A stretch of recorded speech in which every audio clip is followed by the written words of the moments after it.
guys, welcome back to another video. I was planning on doing a bunch of like bookish related things. So I thought, why not just put it all in one video. I have just arrived at the shops and I have a few other bits to pick up. I need to buy a planner for uni. I wanted to have a look at some clothes and shoes and stuff that I've been having my eye on for a little while.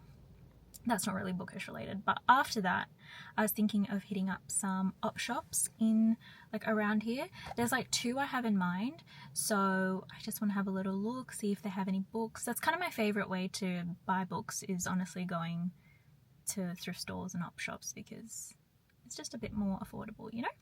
So that's the plan. First shops, and then we'll go book shopping and see if I find anything, find any gems. But yeah.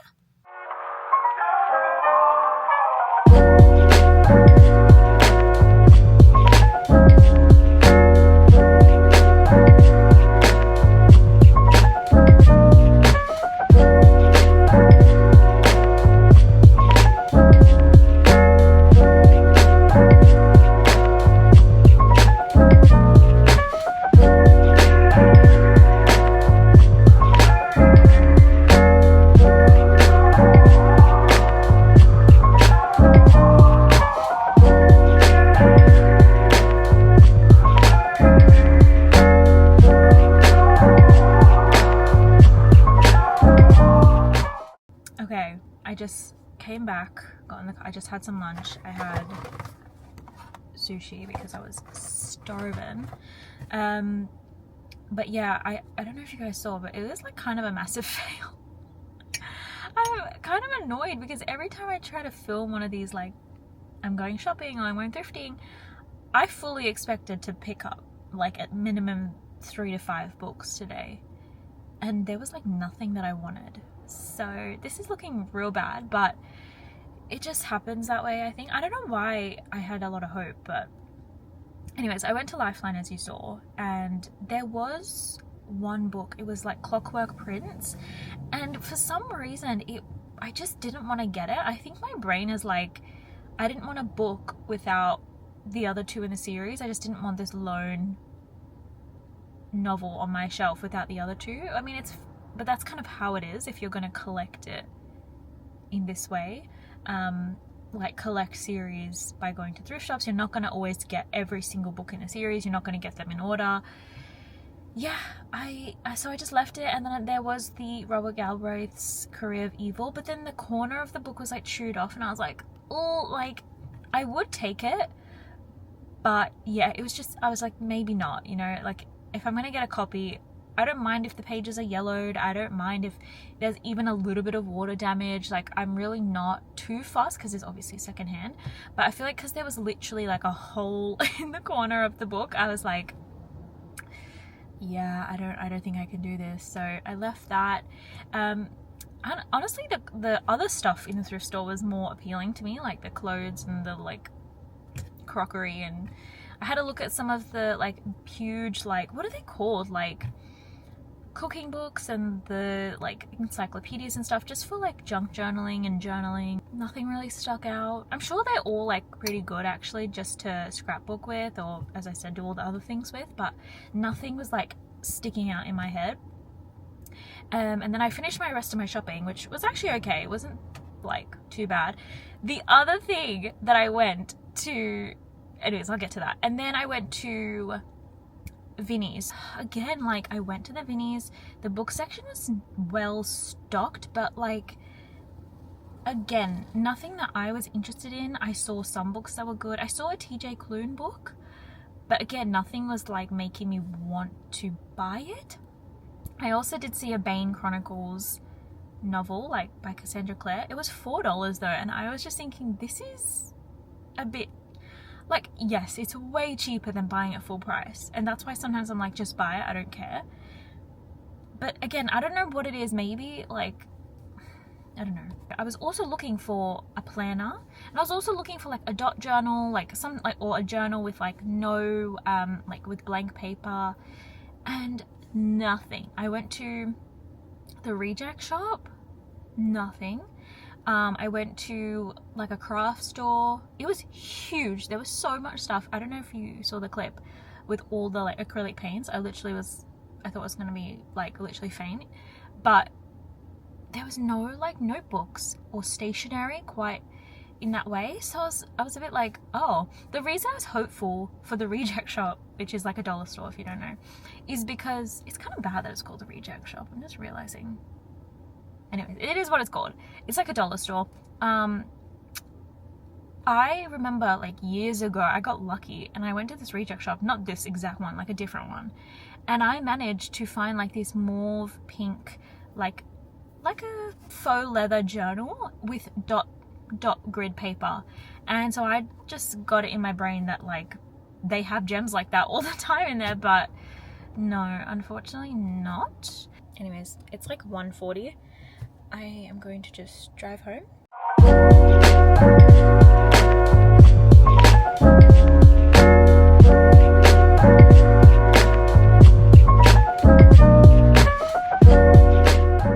Okay, it's the next day, it's Friday.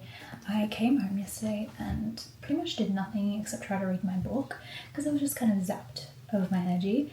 I did end up going to a third thrift store. And I did find something. I found this. This is Educated by Tara Westover, and I have seen this book in the actual bookstores with an alternative cover, and I've always wanted to pick it up because it's like based on a true story, and yeah, it feels like it's one of those like really monumental, like hard-hitting books. So I thought I'd pick this up. I think there was another book I saw as well. I can't even remember now, but yeah, I picked this up, so I'm happy that I got something out of that. Looking back on that now, I think I went to op shops that all were kind of in main central locations, so I feel like even normal people who wouldn't maybe go to the op shops might just go in for a look. So they weren't, I feel like they kind of were picked clean, and their prices were quite a bit higher than I feel like what a thrift store or op shop should be. But regardless, it's fine. It's still nice to, I always like just checking them out. Anyway, I needed to find a planner. I think I told you guys this, and I didn't manage to find one. And I was like, it's Friday. I start uni on Monday, and I'm like, I need something. I use Google Calendar, but I do like a physical thing. So I scoured the internet this morning, and I couldn't really find anything that I felt like was what I wanted, or it would take time to arrive if I ordered it online. And I was like, I'm not gonna wait. So I went into store literally today. I wanted to like weirdly have a look at TK Maxx just to have a look around. So whilst I was at the shops, I also went to Typo. So anyways, I went to Typo, and they have, I feel like Typo is one of those stores that confuses me because a lot of their stores close down, but they still have a few, and the stuff they sell I think is quite good, and they always have quite big sales. So anyways, I got this like burgundy maroon planner. They had loads of colors. They were 50% off planners, and it's really basic. Like, this is what I mean by what layout I wanted. I just wanted something that has like a monthly like layout, and then something that has the weeks like this. So it has a weekly layout where the days are all on one side, and then a blank page next to it. So I just usually will like any main things that are happening on this side, and then like to-do lists on this side, and that's just my week to week, day to day, how I organize. It's really simple, it's really easy. In the past, I would get a dot journal, and I would literally draw up all the monthly calendars. I would draw up each week, kind of like bullet journal style, but I just didn't want to do that this year because I didn't have a lot of time, and there's other things that I wanted to put my energy towards, and I know that my layout is not that complicated. It's not like super unique that I need to set it up. I know it's something that I can find in a planner, and yeah. They also had different colors, as I said, different sizes, and some really cute designs. They had some like floral print. They had like a little strawberry pale pink like print. They had these little like woodland forest little creature like design on this olive green background. It was very cute stuff, like, yeah, and pretty affordable. So shout out to Typo. This is 2016 vibes is when Typo was at its peak. How old was I in 2016? I was like 15. I feel like typo was big.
Later, but in this video I really wanted to bring up this idea of a commonplace notebook. I came across this years and years ago on YouTube by an artist, and she introduced the idea of a commonplace notebook, but since then I've always had it in the back of my mind that I'd want to do one, but I don't know, it kind of is like one of those things that you have to develop the habit.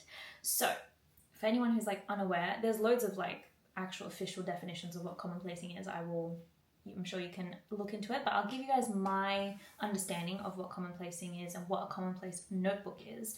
So the general, very basic idea of a commonplace notebook is where you have a small little notebook. It can be a big notebook, it doesn't matter. Just a notebook where you collate pieces of information, maybe things from passages from a book or poems or song lyrics or any interesting information that you come across and you want to basically remember it, so you write it in a little notebook.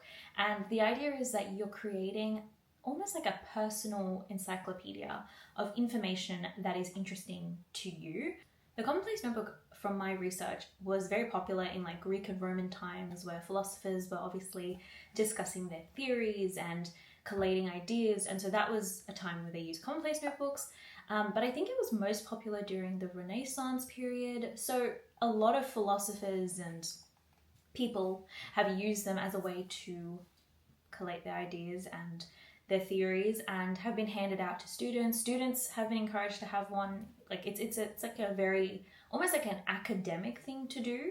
And I think the most popular form of commonplacing was developed by John Locke, and his way of doing it was you kind of have you have an index at the front of the notebook, and it's all organized alphabetically. And the way you would fill out a commonplace notebook is, for example, you would have lots of bits of information that you would want to put in, and you organize it according to a theme. So it could be like writing, or I don't know, it could be about poetry, and that would be a theme. And then you would organize each theme into the index with page numbers, so then you could refer back to each section. And that was the lock-in method of commonplacing. I feel like you can take it in whatever way you want to. You can do it sort of as a more creative outlet, so you can have little drawings and you can put little scrap pieces of paper in here, and you can, you can make it more artistic and creative, and you can talk about things that are more creative, like music or poetry or whatever. Or you can make it more academic. So if you've watched a documentary and you want to like record information that you've heard and not forget it, you can write it down. But yeah, so I decided I wanted to, I guess, officially start doing it a lot more. So as you saw, I did a bit of like art journaling in this like really small, like skinny Muji notebook, as you saw. And I feel like I don't want to start making the commonplace notebook like an art journal, if that makes sense. Like I don't want like drawings and almost like art journaling, putting like stickers in there and stuff, because then I think it's going to blur the lines a little bit for me. So this is going to be purely artistic. Like it's going to be more creative. It's going to have drawings. It can have like little like quotes and things like that, but I'm not going to write like actual things I want to remember, like literal notes in my life. This is more artistic and this is going to be more creative, and I want to separate that into this. And then the commonplace notebook that I have is this little Muji notebook. As I said, I'm not going to make this super academic because the last spread that I did in this video was my favorite song lyrics and songs in general. And the reason I think I like doing this more than journaling, like don't get me wrong, I do journal time to time. It's not my go-to thing. I don't know if I should really force myself to develop that habit, but I think it's a good thing. It's definitely something I've done in the past. But I like this idea of a commonplace notebook because I think it's still a window into your brain at that point in time. That reminds me, I should probably date this. In terms of my method, I'm not going to be doing the whole index thing because then you have to get like a notebook with numbered pages, or you can hand write all the numbers. And honestly, to me, that is too much. Like, I don't know. I think I'm just going to basically have different headings, so different themes and different topics, but I'm not going to like number the pages and create an index because I don't think it's necessary for me. I'm just going to let it kind of flow on and flow through. I don't mind if I talk about poetry in one section and then I like talk about it later on. Like to me, it's fine. That's my new commonplace book. I feel like I'll talk about it from time to time. I might show you guys some of the things I've written down. But yeah, I don't know if this is excessive, but I guess this is the 4 things that I mainly have on my desk and I will be using this year. So this is like a little commonplace notebook. This is my art journal, I guess, like life journal kind of thing, life log, everything from like goals to reading log, that kind of thing. And this is my actual planner where it has like uni deadlines and stuff like that. So okay, I thought to end this little bookish video, it might be fun to show you guys my bookshelf. I like kind of organized it a little bit yesterday, so I feel like it might be good to update you. I don't even know if I've actually ever done a proper bookshelf tour, but I guess I can show you a little bit of what it's looking like right now. Okay, I'll give you guys a kind of overview. So this bookshelf, by the way, is from IKEA. It's the one where you can either have it open like this or you can buy the glass doors separately. So yeah, we have these 2 ostrich eggs, and then these 2 ostrich eggs, which are from Botswana, and then this elephant I think is from Sri Lanka when we went last time. But yeah, that's at the top. I may clear those 2 and put more books up there if I don't have enough space, but they sit up there for now. Okay, so we'll start with this shelf. Also, if you can hear my dog snoring in the background, I apologize. Hopefully it's not too annoying. So this is the entire Harry Potter series collection. Weirdly, I have 3 copies of the Deathly Hallows. I don't know how that happened. It's my favorite book in the series, so I think I just ended up buying it every time I saw it. So, Harry Potter series. OG, favorite, one of my earlier series I read when I was like 10 years old, and probably the reason I still keep reading today, and specifically fantasy. But anyways, Harry Potter Shrine. And then I have this copy of the original Fantastic Beasts screenplay. Oh, this was a gift for like a birthday when I was in school, so that was nice. I got that. I have the first 3 books in the Mortal Instruments series. I've thrifted all of these. I am always on the lookout for the rest of this series, but I have not come across the rest of the books, which is kind of annoying, but at least I have the first 3. So yeah, that's that.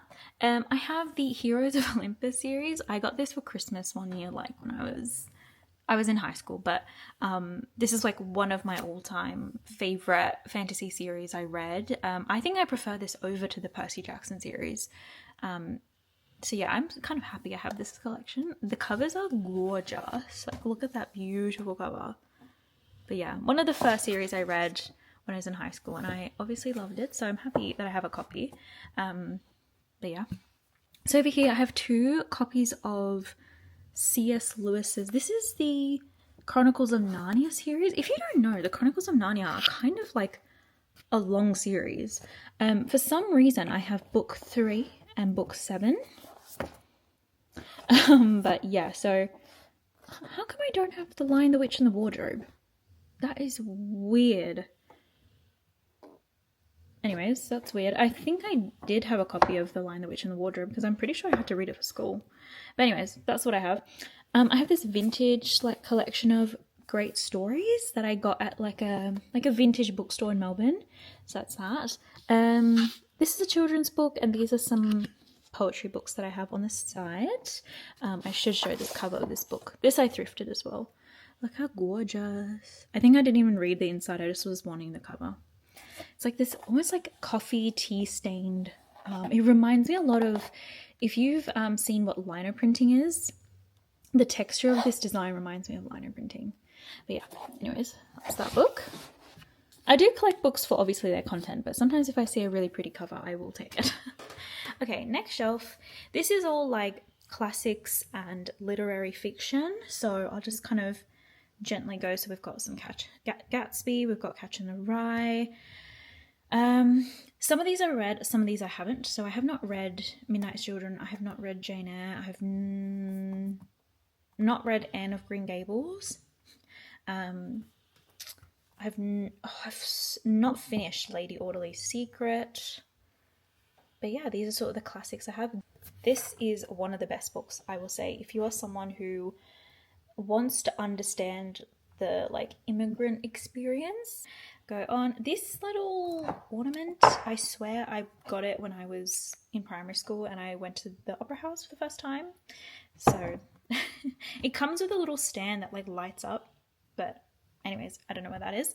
This is another little ornament from Botswana. These are coasters actually in here, but we just keep them back there. They kind of act like bookends, if you can't tell. This is all non-fiction.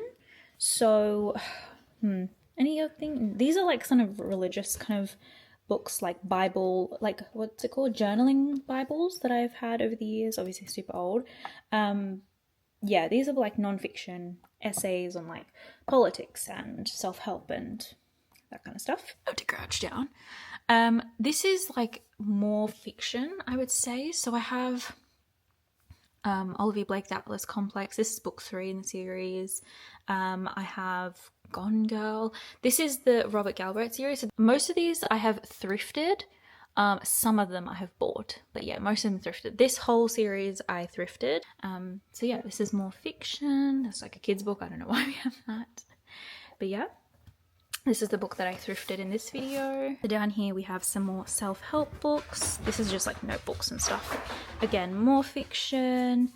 And then down here, these are all recipe books down here and some magazines and a board game. Or just a game. So yeah, that was my bookshelf tour. Hopefully that was interesting. So I'll see you guys in my next video. Bye!